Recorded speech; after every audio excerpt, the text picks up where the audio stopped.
Today at the National Press Club, the Leader of the House, Minister for Employment, Workplace Relations and the Arts, Tony Burke. With the new parliamentary year about to begin, Mr Burke will lay out the Albanese government's agenda and priorities. Tony Burke with today's Press Club address.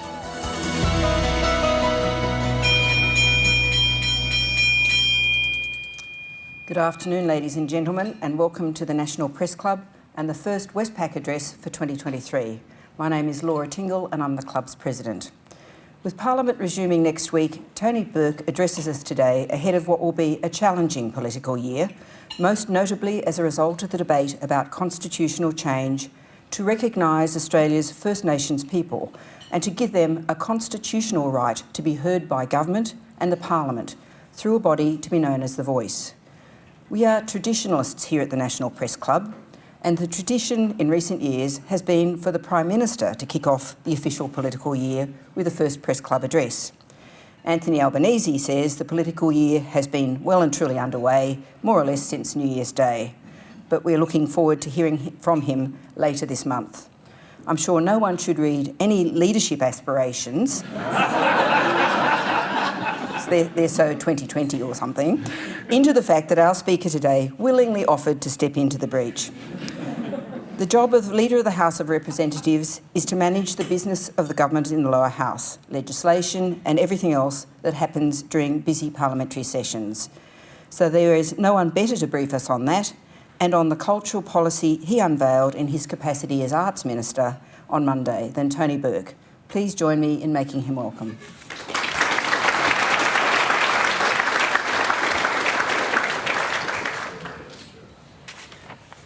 Thank you very much, Laura. Thank you to the Press Club. Acknowledge the traditional owners of the land that we're on and their elders past and present. Also acknowledge all the members of the gallery and everybody who's back for the start of the year, and of course the Secretary of my own department, Natalie James, and the members of the department who are here. I want to start by giving you a statistic that you haven't heard before. 61 hours. And I give you that statistic as an example of the way governing and the use of the Parliament has changed with the change of government. 61 hours. In any ordinary parliamentary week, there's 23 hours of government time. During the life of the previous government, that Parliament spent 61 hours voting that people be not allowed to speak. 61 hours of people being flown around the country, clerks of the Parliament, all the resources that goes into here. We had figures that I'm reluctant to rely on from Paul Fletcher, given the way the Leppington Triangle figures turned out. But the figures from Paul Fletcher where he says $1 million a day for the Parliament to sit. 61 hours dedicated to making sure no opposing voices were heard. Now, you will have people say what it was like to work with the previous government when consultation is talked about now. Back then, what the previous mob were requesting was confirmation, and if you didn't deliver confirmation, you were given confrontation. The consultative approach that we have applied to the Parliament itself and to the way we have governed is of itself not just a difference in the way government functions, it delivers a difference in the quality of the outcomes. And I want to be able to refer to quite a bit of that. In terms of legislation, for the same number of sitting days as we had last year, we had 25 extra hours of debate. The legislative achievements during that time for last year ensured we enshrined the climate change targets in law. We implemented the recommendations of the Respect at Work report. We delivered on our commitment to the early childhood education sector for cheaper childcare. We established the National Anti-Corruption Commission. We established world-leading paid family and domestic violence leave. We restored dignity in aged care. We've made medicines cheaper with the first decrease in the pharmaceutical benefits scheme in its 75-year history. We had the Secure Jobs Better Pay Bill. We've provided energy price relief for families and businesses, established Jobs and Skills Australia, and expanded the Commonwealth Seniors Card. In all of that, there was a consistent guarantee that different opposing views were part of the debate. I'll get a bit later as to what that meant in terms of changed outcomes. For the year ahead, though, it's not like with all of that agenda, our job is done. Some people, after the talk of so-called small target during the campaign, then quickly said this agenda is big, and now have said, oh, did you get it all done in the first 6 months? No. The year ahead, in the autumn session alone, we'll be progressing the establishment of the Housing Australia Future Fund. The legislation required to hold a referendum in the second half of this year to enshrine an Aboriginal and Torres Strait Islander voice to Parliament in our Constitution, to guarantee superannuation as a right under the National Employment Standards, and to affirm beyond any doubt that temporary migrant workers are entitled at all times to workplace protections, establishing the National Reconstruction Fund, delivering, and this will be one for next week, delivering on our commitments to extend paid parental leave, reform of the safeguard mechanism to enable Australia to meet our new emissions reduction targets of 43% by 2030 and net zero by 2050. And of course, the changes to cultural policy that the Prime Minister and I announced only on Monday, establishing Creative Australia, and I acknowledge the presence of Adrian Collette here, the CEO of the Australia Council, establishing Creative Australia, including within it Music Australia and a Centre for Arts and Entertainment Workplaces in legislation in the coming months.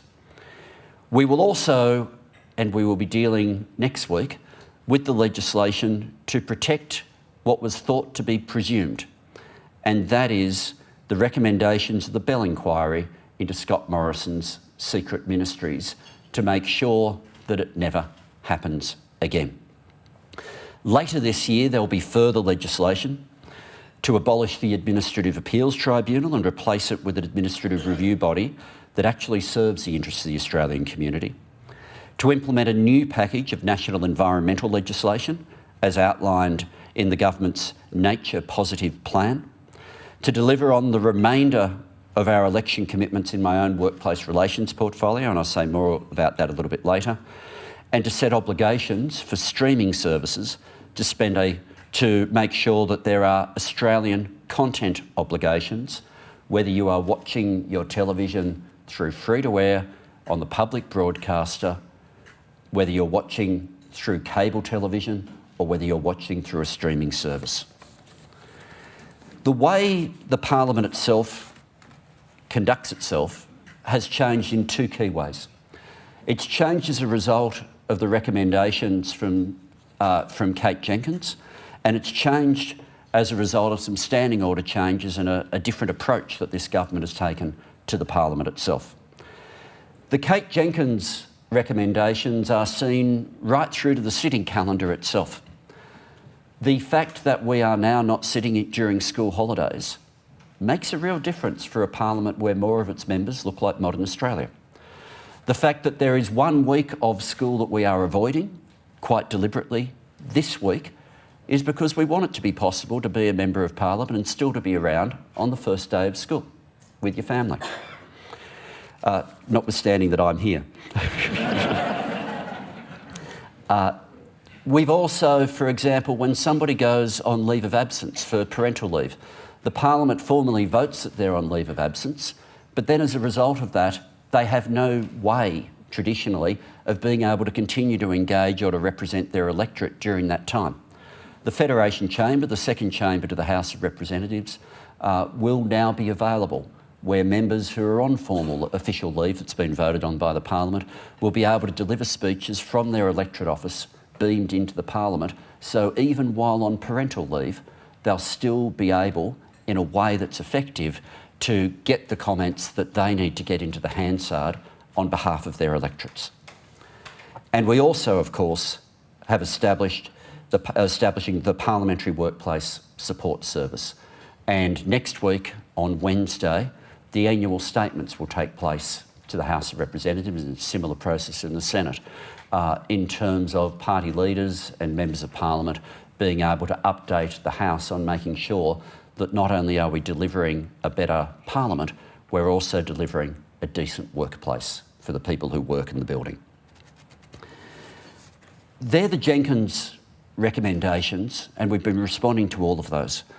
But the second part is to make sure the Parliament itself is allowed to do its job.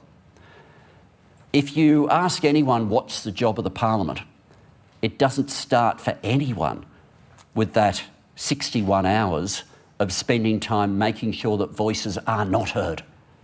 The whole purpose of a Parliament is meant to be to allow the cut and thrust of debate. When people offer, why can't the Parliament be kinder, there's an extent to which we're just up front. Parliaments, when it's an argument and when it's fierce and when it's real, is one of the functions of the Parliament. It's not our job to be constantly agreeing. It is the fact that you want the conflicts and different views that exist around the nation to be brought from 151 different places into the one room to be battled out. That's a healthy thing to happen. That's a democratic thing to happen. Every time we silence voices, we lose the very reason that a Parliament exists. The methods that we've changed here have been in a few different ways. First of all, the all-night sittings we've gotten rid of. So if you take 2 conscience votes that have happened, we had one on territory rights last year, we had one the year before with respect to the Religious Freedom Bill. Under the previous government, the way to deal with the conscience vote, because you can't gag a conscience vote, no one's tried that, nor should they, was to simply keep everybody there until 5 a.m. for a bill that then ultimately wasn't proceeded with anyway. What we did this time with the Territory Rights Bill was list that and nothing else in the Federation Chamber. Everybody who wanted to make a speech made a speech. It was dealt with and ready for the Senate after a week. Similarly, we've been making sure that at 6:30 p.m, after that there are no divisions. So people who have family responsibilities are able to be a Member of Parliament and know that if they need to leave the building, they can.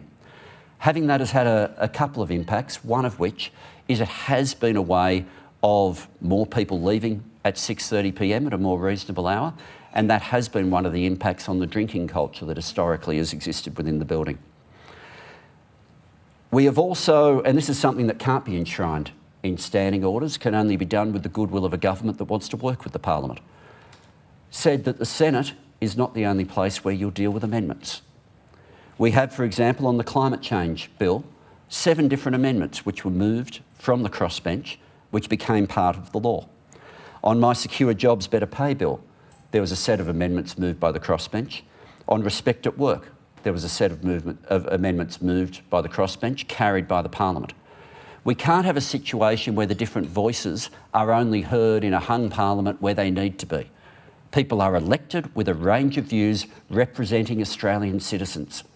They have every right to make sure that when those views are put, they are heard, listened to, and where the government can agree, it does agree. That said, we've still had plenty of occasions where it's been argued that it's the exact opposite. Plenty of occasions where it's been argued that somehow nothing has changed in the Australian Parliament. When we have had an urgent bill, what we've been doing is saying, OK, Parliament can continue into the night. People who need to leave at 6:30 can. We'll do all the votes in the morning, and everybody who wants to make a speech can make a speech. We had then well, in a parliamentary procedural sense, I find this amusing, though I may be alone in the room, but we had a series of speeches where people would then argue that they were being gagged and prevented from making a speech while making the speech. Keith Pitt, for example, said, there are 151 members in this House who have just been gagged by the Labor government. I will go on to speak about. And continued. He continued for another 10 minutes. The debate continued for another 3.5 hours. My favourite was Colin Boyce, the member for Flynn. It is an attack on the democracy of Australia. The people of Australia put people like me here to speak on these things, and for the government to guillotine this debate by calling it an emergency bill is just absolutely appalling. He was objecting to not being given the full 15-minute speaking time because we'd shortened debate to 10 minutes. After 8 minutes, he ran out of material and sat down. So the mechanisms we've been using, while there will always be the arguments from our opponents, oh, nothing's changed, the truth is a lot has. And people are being given the chance to speak. There will be times, I suspect, and particularly after this speech, the opposition will be taunting me into trying to create times where we have to move resolutions to try to get through debate more quickly. But 61 hours of time in the Parliament, of public money being wasted simply making sure that people couldn't speak. And sometimes there were more votes, more time spent on voting to stop people from speaking on a particular bill than there were speakers remaining on the list in terms of their speaking time. Is an irresponsible and undemocratic way to run things. Question time itself, I'm often asked about in terms of, well, have you changed the culture of question time? It will always be the cut and thrust, and it will always be a mixture of information and performative art. That's what question time will be. I do find it interesting, though, the silence that we've had. I do find it interesting that while every minister has answered questions, every backbencher on the government side has asked questions, senior frontbenchers such as Luke Howarth, Dan Tehan and Alan Tudge are yet to say a word during question time.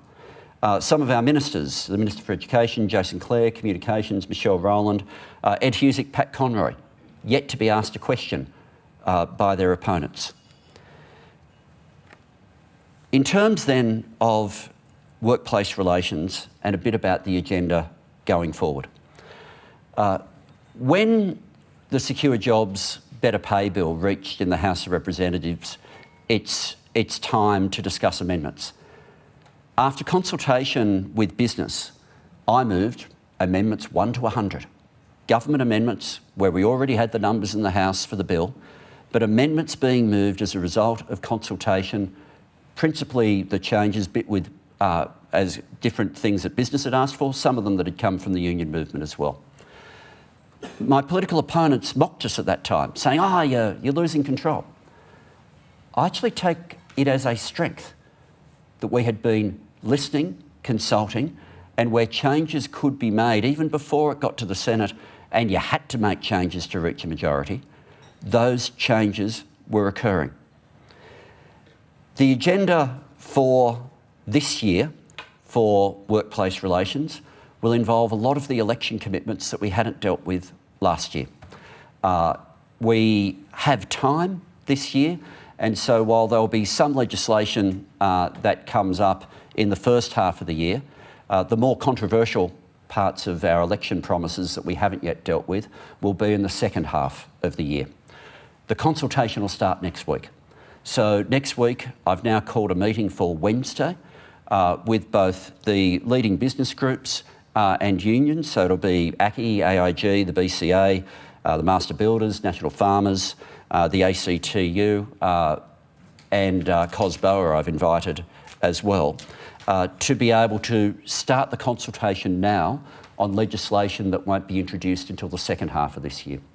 That legislation will deal with a number of election commitments, it'll deal with a number of issues, but effectively, if I put it in summary this way, last year's legislation, with the title of the bill, was about taking significant steps on job security and getting wages moving.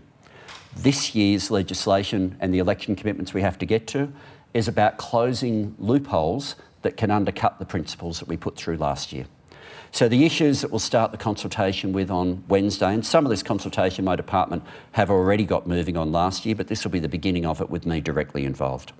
Same job, same pay, the definition of a casual, employee-like and how we deal with the gig economy, wage theft, safety principles and minimum standards for long-haul drivers, having a low-cost jurisdiction at the Fair Work Commission to deal with unfair contract disputes for independent contractors, stronger protections against discrimination, and the need to act on the dangers that are becoming increasingly obvious to everyone with respect to silica dust. That consultation will commence, but obviously Wednesday's meeting will just be the start of it. and there will be a detailed process as we work through before we get to introducing legislation in the second half of the year. And I have no doubt, whatever I might have in my mind as the legislation, right now, will progress and be better as a result of that consultation that will be taking place and starting on Wednesday. So allow me now just to also point to, while I've focused on consultation helping us through with respect to legislation, it also helps us through with respect to policy development generally. The National Cultural Policy that I released on Monday was very different to what I had in mind when I was in opposition. And lots of people said to me, well, why, if you're serious about national cultural policy, and some journalists would ask, why don't you write it out now, make it an election commitment, have the mandate for it? The simple fact is this: conducting consultation with the full resources of government and the support of the Australian public service gets you to better policy than you can ever get to on your own. There are a number of issues in Monday's launch of Revive that were not on my radar nor of my department until we had opened the process of consultation. Music Australia, which has received so much publicity over the last couple of days, came from that process of accepting that not all the good ideas start with government. Industry came forward with it. There'll be legislation to establish it from the 1st of July this year. The money will be there and it will start work.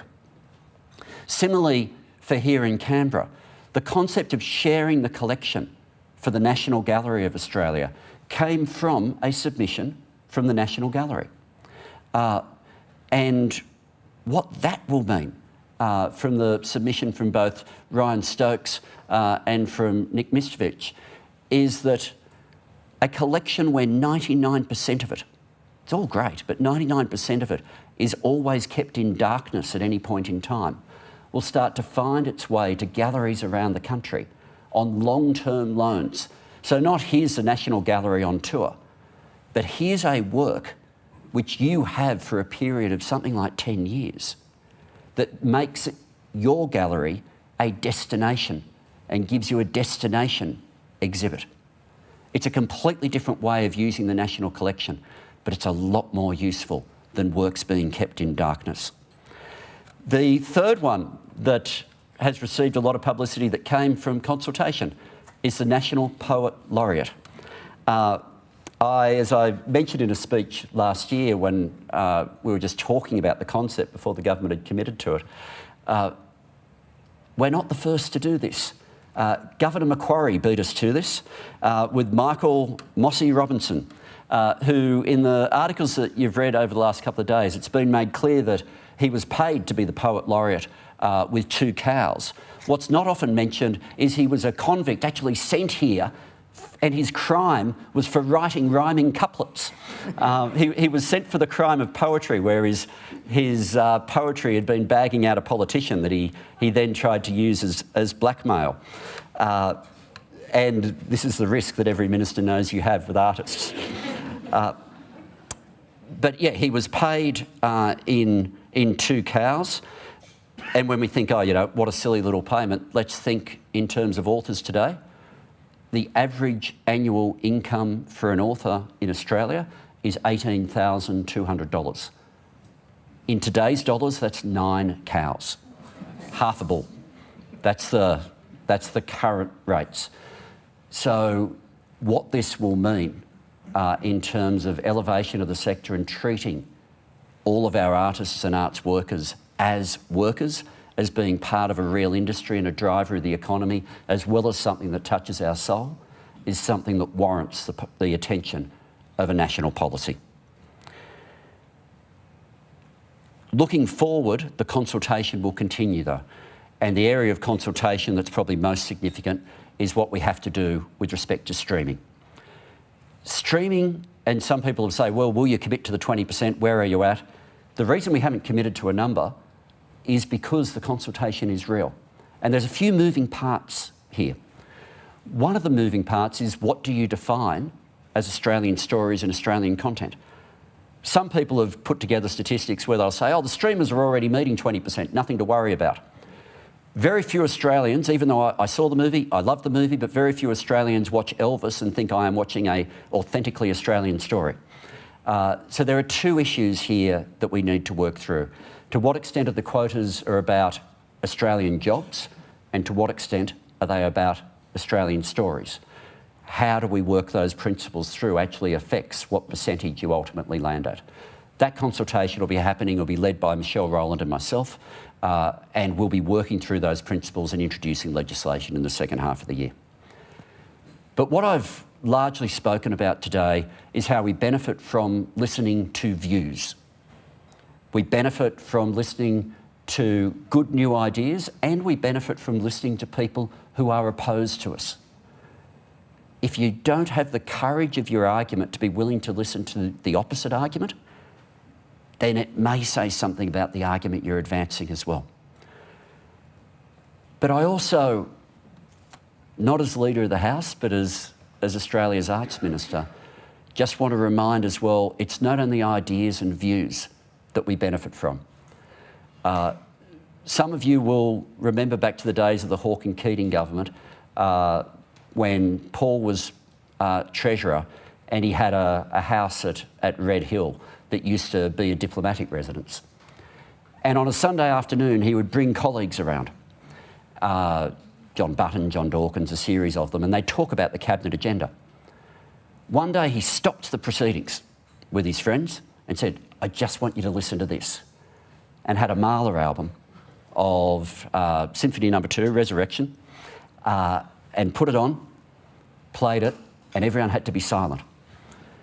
At the end, it stopped and Paul looked at them all and said, so what does it mean? And the answers came back, oh, yeah, classical music. He said, no, what does it mean? Oh, it's a good recording. And no one either had an answer or had an answer that satisfied Paul. And Paul then said, it means we have to do better. How can you listen to something that elevating and then just walk away with the lowest point compromise? And national cultural policy, if we get it right and we start to go through with the vision that the Prime Minister released on Monday, I think should remind us that the voices we need to listen to and be willing to be affected by and advanced by don't just go to opinion, don't just go to policy, but go to those who touch our hearts and soul as well. Thank you.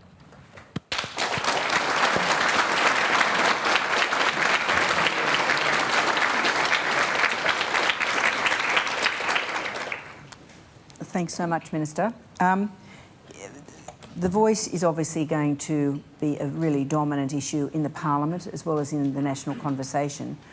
I thought it might be useful to ask you if you could explain to us the processes that will be involved in the Parliament. We've got the machinery of government, or the machinery of referendum bill, the referendum question itself. Is it possible for you to just lay out for the audience what's involved in getting a referendum sort of through the Parliament? What are the opportunities for debate and what's the timeline? Okay. So there are two different pieces of legislation. The first is the machinery of government to be able to conduct the referendum itself, and that's before us now. And the second piece is the legislation that contains the actual question and the changes that would be made to the Constitution. So the first piece of legislation needs to be dealt with before we can contemplate having a referendum, because you need to update the machinery of government principles. But once the second piece of legislation goes through, you're then on a very strict timeline. I don't have the dates in my head, but there is a set number of weeks within which you cannot have the referendum and a set number of months within which you must have the referendum. So the moment that second piece of legislation goes through, the window will become very clear for when the referendum will be held. The Prime Minister's been making clear second half of this year, but there'll be a tighter frame that'll be clear once that legislation goes through. Okay. Thanks. Minister, I think we've got time for one more question. Thanks. Thank you. Thank you. But the crucial issue being that the Parliament will actually have the sign-off on what the question is and what the constitutional changes are. That's right, that's right. Every word of the question and every word of the change to the Constitution will have gone through the Parliament itself. Tom Connell. Tom Connell from Sky News. Casting our mind back to the election, we had an inflation figure of 5.1% and Labor saying despite any concerns that wages could contribute to more inflation, that real wages should not go backwards.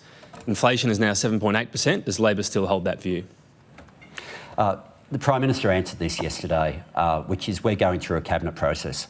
And I accept absolutely that for these sorts of issues, cabinet processes have been rare over the last 10 years. But part of us going through due process is that we make a collegiate decision. Obviously, no one ever wants anyone's wages to go backwards. No one ever wants that. And so in terms of the timing of that though, people have been asking this at a bit of a pace at the moment, but let's remember two things. One, the decision itself doesn't take effect until the 1st of July, so we're in January at the moment. But secondly, the Fair Work Commission hasn't even started its process. There is no capacity at the moment for anyone for that decision to be made. But the principles that the government will apply will be worked through collegiately. That's the right way to do it, and it's something that Australia hasn't seen for a very long time.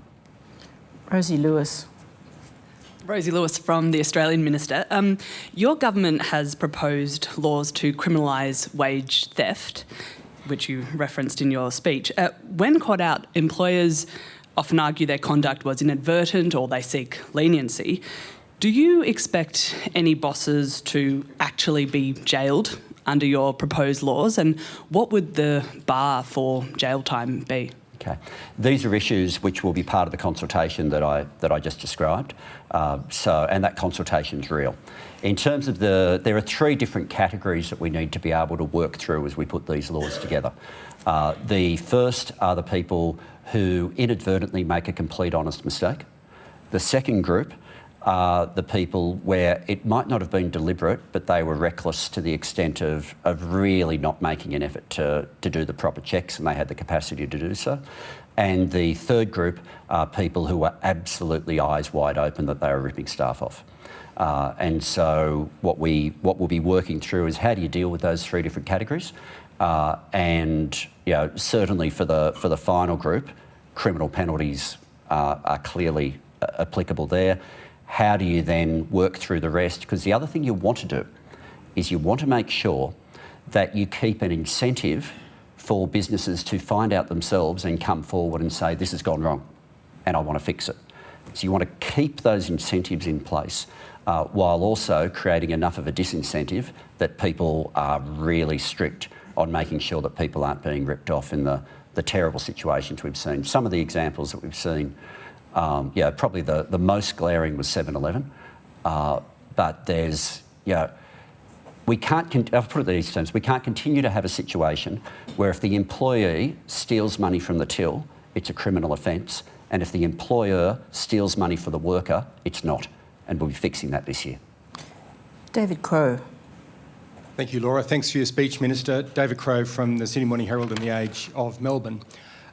Given the way inflation is going at the moment, real wages simply aren't going up, they're going backwards. Wages were such a big theme at the last election. You did promise to increase wages. You're now talking about getting wages moving again. Are you now grappling with the reality, I'll rephrase that. Do you think that by the end of this term, by the time you get to the next election, you'll be able to point to wages going up in real terms for workers, or will you have to explain to workers that even though, despite those promises at the last election, you won't be able to get real wages higher? Every worker knows that we are fighting to improve their wages. We did that from the moment we were in with the submission to the annual wage review. Now, we made our commitments to that before we were in government, where obviously we didn't have the resources of government, which we have now, and we have the processes of a cabinet, which you don't have in opposition and we have now. The second thing we did was with respect to the submission on the aged care pay, and the third part was the Secure Jobs Better Pay bill. Secure Jobs Better Pay is having an impact already. And there are businesses that had refused to bargain that are back at the table now, negotiating with their staff, and those negotiations will result in pay deals. So people are already seeing us fight for their wages. The legislation this year will deal with how do you, even if you get those agreements moving, how do you deal with the different ways that the system gets undercut through different loopholes, and we'll be closing those loopholes in the legislation that we deal with in the second half of this year. So people know that we are fighting for better wages, better pay for them, and for them to be going forwards. Obviously, there are issues with respect to inflation that are international that we have no control over, but we do want to see people moving ahead in real terms in their household income. So the timeline you've given, I certainly hope that's true, and people will know that we have been fighting to deliver a better wage outcome for them from the day we were elected. Thanks. Ron Meisen. Thanks, Laura. Minister Burke, Ron Meisen from the Financial Review. Union leaders have called for the Albanese government to bring in fees to cover non-union members who are given support from EBAs to solve the so-called free rider or free, I think that's the phrase. Is that something you're contemplating? And I've also just been asked to see whether you might clarify which of your IR legislation is for the second half of the year and which is for the first half of the year. Okay. So on the first question, I've gone through the list of what we're contemplating, and that one's not on the list. But yeah, unions are free to argue whatever issues they want for their members. I'm not critical of them for arguing that, but it's certainly something that's not on our list I've given you the agenda, I've gone through it, it's not there. And sorry, the second part, Ron, was? Just in relation to which is agenda. first? Yeah, sorry. So all the ones that I went through that I'll be consulting about on Wednesday, they are all for the second half of the year. All of those. So the issues on the first half of the year are issues such as superannuation, being able to claim through the Fair Work Commission if underpaid, issues like that. It's much more straightforward issues. We've kept the controversial stuff for the longer period of consultation, but it's overwhelmingly issues that for the second half of the year that were election commitments that we didn't get to last year. Thank you. Anna Henderson. Anna Henderson, SBS World News and NITV. Some of your most vocal critics in the No campaign for a referendum are questioning why Labor wouldn't put forward legislation on urgency to set up a voice to Parliament now and then hold a referendum, but be upfront about what an initial structure would look like and essentially stress test it ahead of a big national vote. What is your argument for why you are not taking that approach? That's not how the Constitution works. It's just not. The defence power doesn't list how many submarines we'll have. The way the Constitution works is you establish what are the things that the Parliament should deal with. And it's for the Australian people to decide whether or not we should do the two things that the government will be putting to them. Whether we should recognise the first Australians in the Constitution, and secondly, whether we should consult with people on issues affecting them with the first Australians. Recognition and consultation are the two things that will be in the Constitution. And what we are putting to the Australian people is exactly the full detail of what we are asking them to consider whether or not they want to change. The Constitution is their document. The Parliament will be in control of what legislation goes through if the Australian people make that decision. But it's a very straightforward issue of the two things and Look, one thing that I've noticed is I am yet to hear an argument from the No campaign that is actually about voting no to the question that will be put forward. I'm yet to hear that from the No campaign. It's either been about issues that are nothing to do with it or issues that would be determined by parliaments in decades and years to come if this constitutional change is made. The constitutional change is really simple. Recognition and consultation. That's what we're asking the Australian people to decide on. That's what the Uluru Statement of the Heart has requested in a really generous and gracious request. And I'm hopeful that the Australian people respond with the same generosity. Thank you. Andrew Proban. Mr. Burke, Andrew Probyn from the ABC. In his monthly essay, Jim Chalmers has talked about values-based capitalism and reimagining and redesigning markets. Could you define for us what values-based capitalism is, in your own words? And secondly, would you explain how your definition of values-based capitalism would apply itself to workplace reform, whether it's a lot more interventionist and the like? Well, in terms of the second principle, I think you can get that answer by what we've already done. In terms of the argument that has been used for so long, which is, oh, look, we can't give people a wage rise because inflation is low. Oh, we can't give people a wage rise because inflation is high. Oh, productivity, if business profits go up, then wages will automatically increase. All of those arguments were put, and the truth is, if you value and you have the principle that you want people to have a better chance at being able to pay their bills, then government has to pass laws that help people get more remuneration.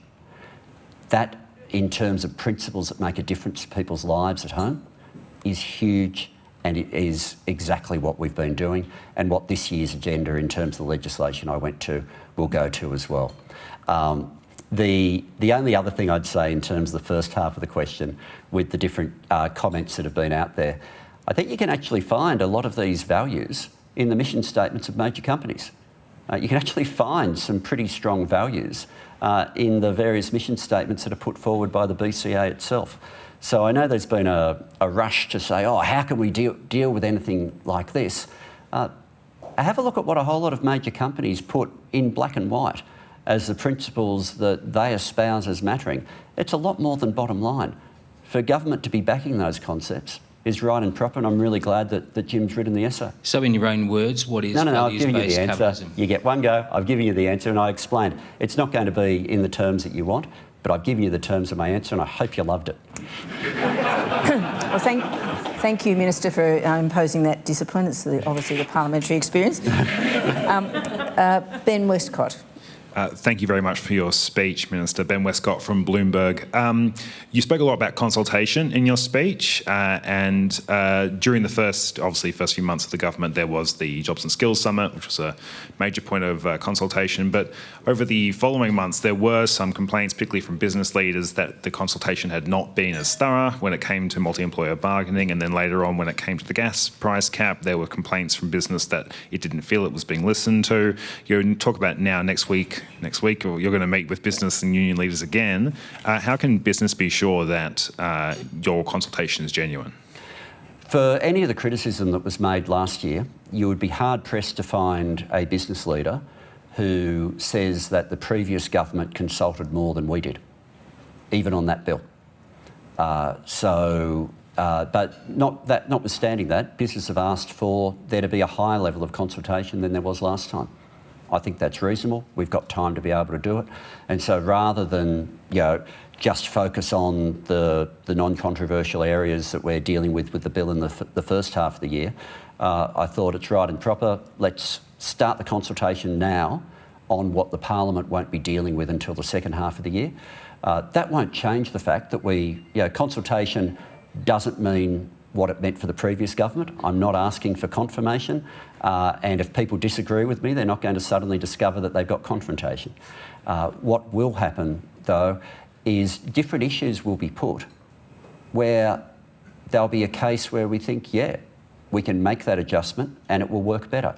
For example, from the first draft of the legislation to what ended up becoming law on secure jobs, better pay, a lot was changed to make sure we kept a primacy of single enterprise agreements.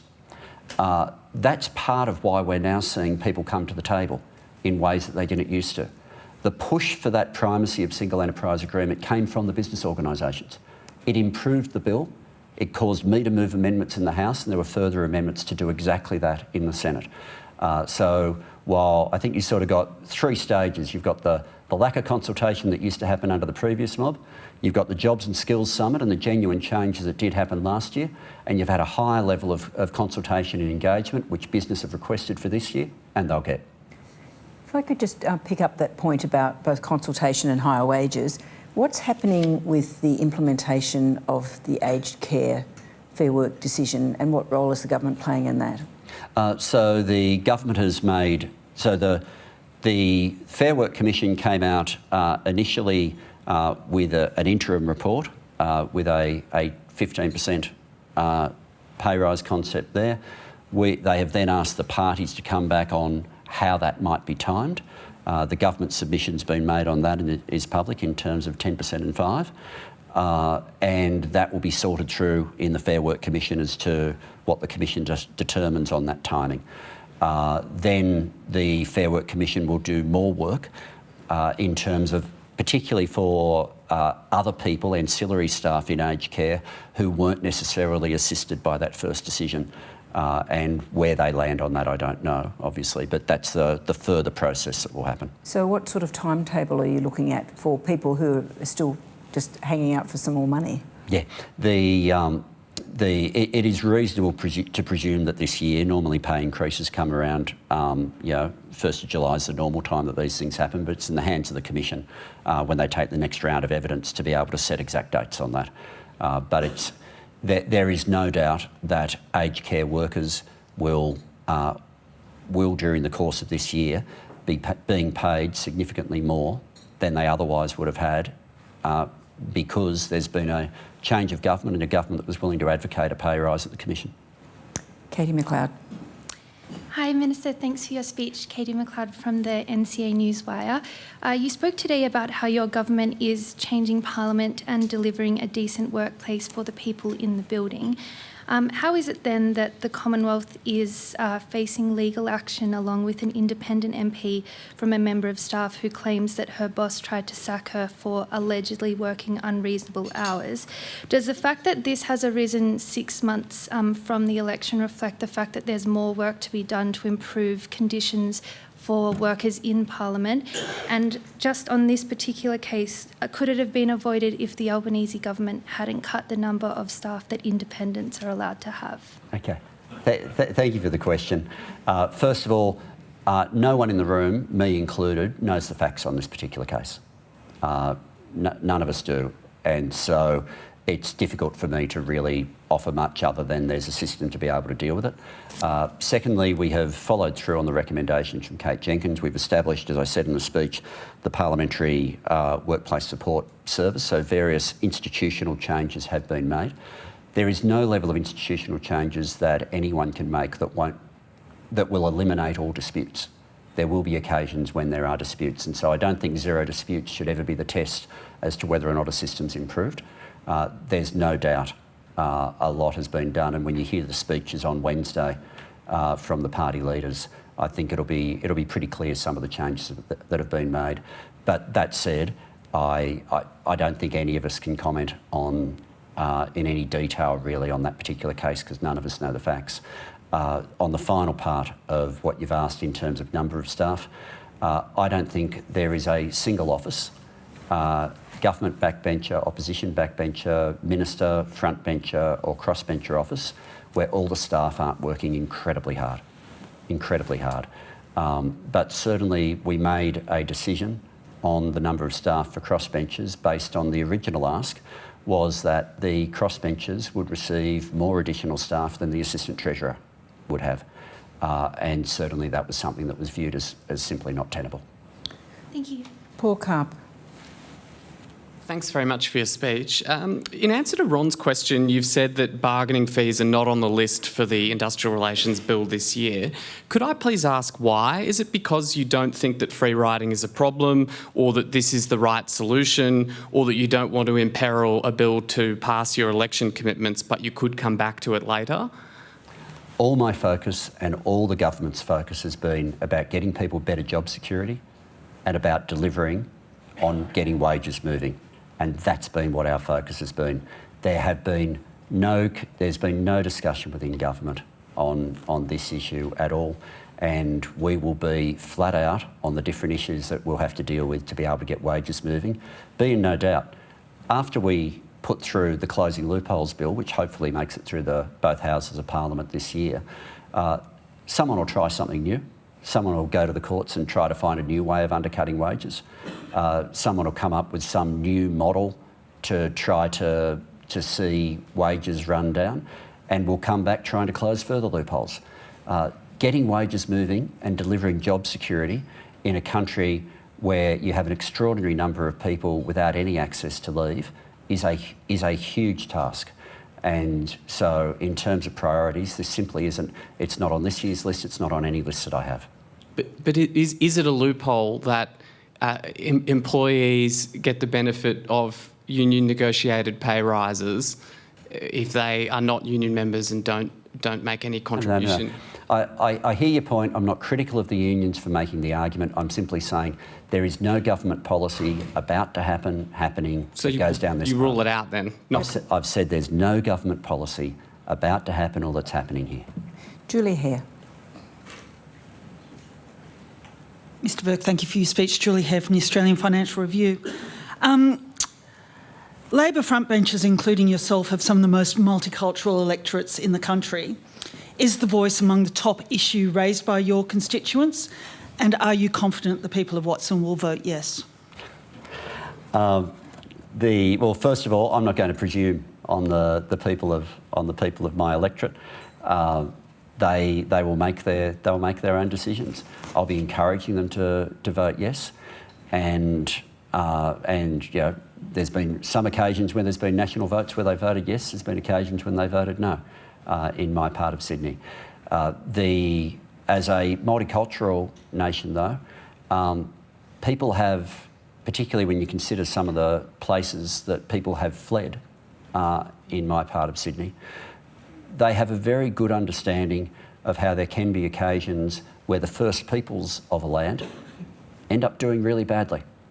And if they were consulted and respected and spoken and listened to, then the outcomes might have been quite different. So certainly the lived experience of many people in my part of Sydney is the lived experience that exactly points to why we would want to vote yes. But when you talk to your constituents, what's the feeling that you get? Oh, in terms of, sorry, you asked, is this the number one issue? No, it's not. The number one issue is people's wages not keeping up with their bills. That's the number one issue. Is it on the agenda? That's the number one issue. But yeah, I can also say that I have had people raise this with me. I wouldn't pretend it's a scientific poll.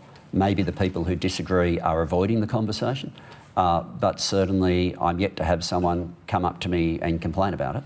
And I've had plenty of people come up saying how important it is, some of whom have linked it back to their own experience in countries that they might have been born in. Thank you very much. Maurice Riley. Thank you, Minister. I'm asking this question on behalf of our Director, Tim Shaw, who's out there watching.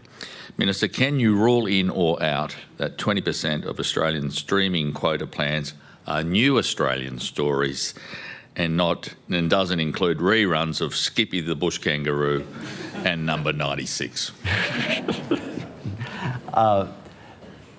If I were to, well, the answer was in the speech, is the answer to the question.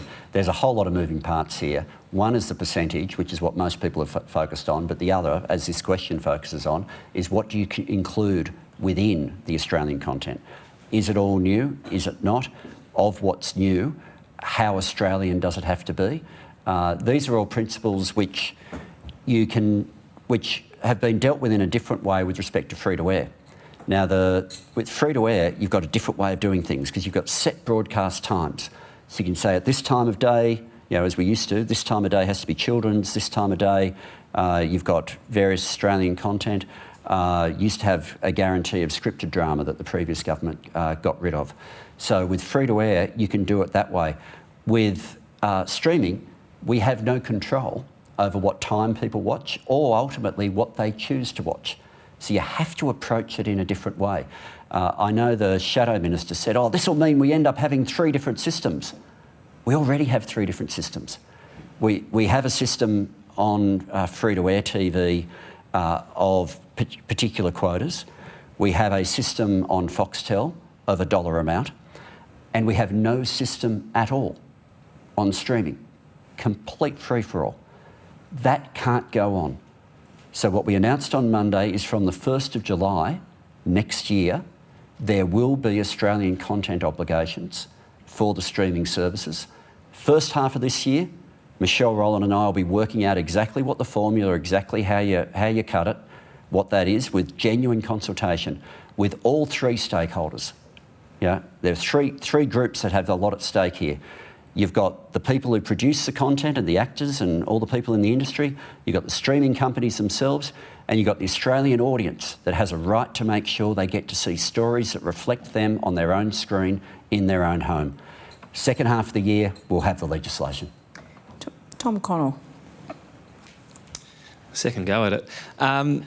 There's been a few warnings over the past few years around domestic gas supply in Australia. Since coming to power, the one decisive action Labor's taken is to make domestic gas supply less profitable. What has the government done to increase domestic gas supply? Yeah, on this one, as part of a cabinet government, I'm just going to refer to the relevant minister. I'm not going to give a half answer on that. Nothing at all on increase? No. Look, we've got the appropriate minister. It's a serious issue. It's a very serious issue, and I'm just not going to offer it. Rosie Lewis. Minister, just following up on your earlier response to wage theft, you made clear that only the most egregious cases would attract a criminal penalty. Could you confirm, I understand consultation will get underway shortly, that the criminal penalty would include jail time? And do you foresee that there would be people captured and jailed under such laws, or do you think such laws would be enough to prevent that behaviour? The objective, well, first of all, in terms of the way I described it, I said for that worst category, that's where they would have to apply. So they could apply to the earlier categories? Well, that's something that we haven't made a decision on. But certainly if you're going to talk about criminalising, then you have to include the worst category. So that's a decision that'll be part of the consultation that we'll work our way through. So I don't want to imply that I ruled it out, but certainly for that third category, it would have to be there.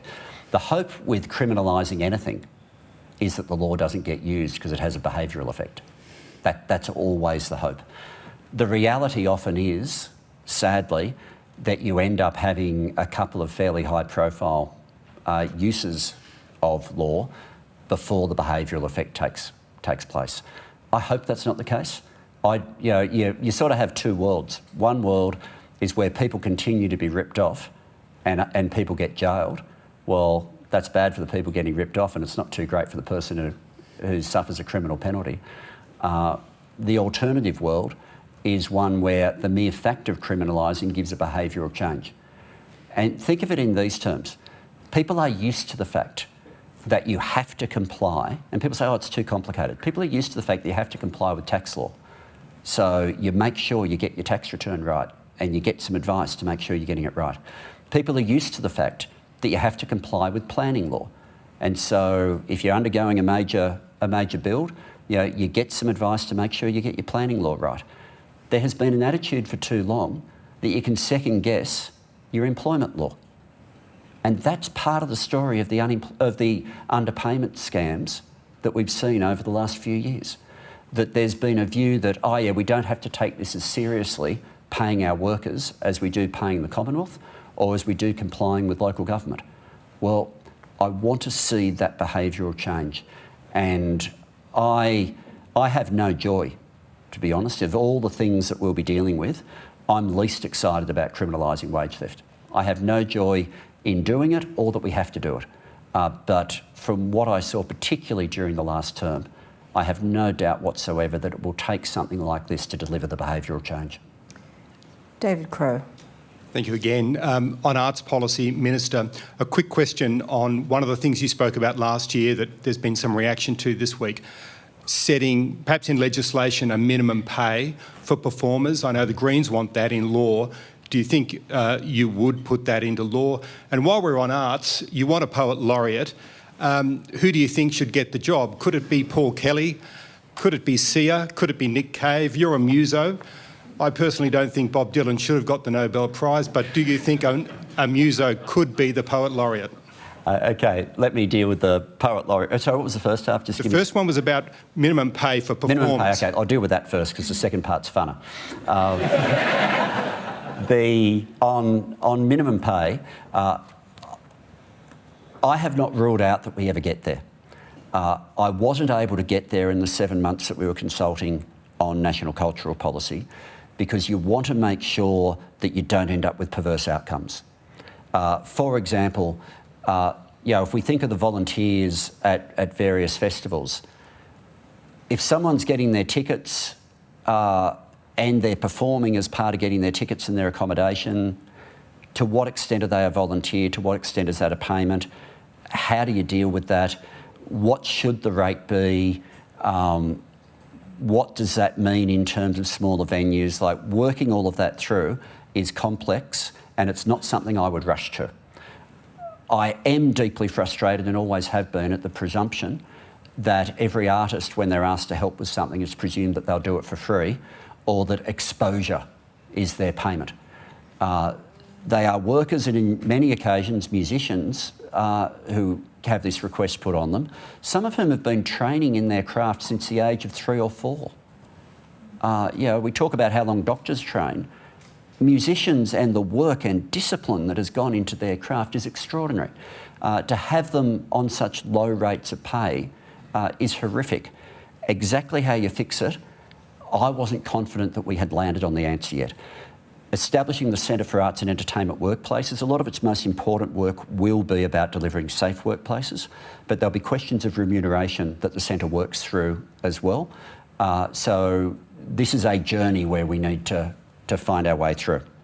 On the Poet Laureate, I think everyone was really moved by Sarah Holland-Batt at the launch on Monday. Her poems, I've listened online to quite a few of her poems about her father, and they are just beautiful, elegant works of poetry. I read a poem out loud every day. I've done so since I was 18. Today was Peter Carey. Typewriter music. Sorry, David Malouf, typewriter music. But great poetry, you mentioned musicians, great poetry already has music to it. It already does. I've been very determined with the cultural policy that there is never a decision about artistic merit taken by the Minister. So you've named a whole lot that I love. So you won't get a say? No. Won't get a say, but as the member for Watson, I will remind people of the Bankstown Poetry Slam being the largest poetry gathering in Australia. Let's not just think of the famous published poets. There is a culture out there of young people putting their words to paper and then to the microphone, with an audience clicking in time when they hear something they like. That has become one of the most wonderful ways that words are being used in Australia. It's going to be exciting. I don't know who they'll pick, but I won't be the one doing the selecting. Thanks. Well, if I could just ask finally, we've talked about video streaming. You and the Prime Minister obviously major contemporary music tragics. What's going to happen about music streaming, things like Spotify, and getting decent returns for artists from there? Yeah, there are two issues with the streamers that are principally Spotify and Apple, but there are other services as well. We need to dealing with video streaming is complex but easier than music. The challenge with the reason it's easier with video is the producing of the work it can be done directly by the streaming service itself. Whereas Spotify or Apple are actually involved in the producing of the music. So it's a different mechanism. It's one of the things that, by having Music Australia as very much a corporate body, not simply dealing through peer review, but being able to make strategic decisions in ways that the Australia Council traditionally couldn't, will be able to provide advice to government on this. And when people think about Spotify, or Apple Music, for example, I'll just give you a really simple example. We all think of it in terms, well, how could you have quotas there? Because, I choose what songs I like and that's my business, and I don't want the government telling me what to choose. Of course. But play an Australian album on one of those and have the feature on that it keeps choosing music for you after. And by the third or fourth song, if you haven't gone to North America in the choices it's taken to you to, then you're getting a different experience to what I get. The streaming services don't only have available what you might choose, they also push music to you. And getting inside those algorithms and getting a better deal for Australian music will make a huge difference for Australian artists. But I need the expertise and the advice of Music Australia for us to be able to take that next step. Please thank Tony Burke for his time today.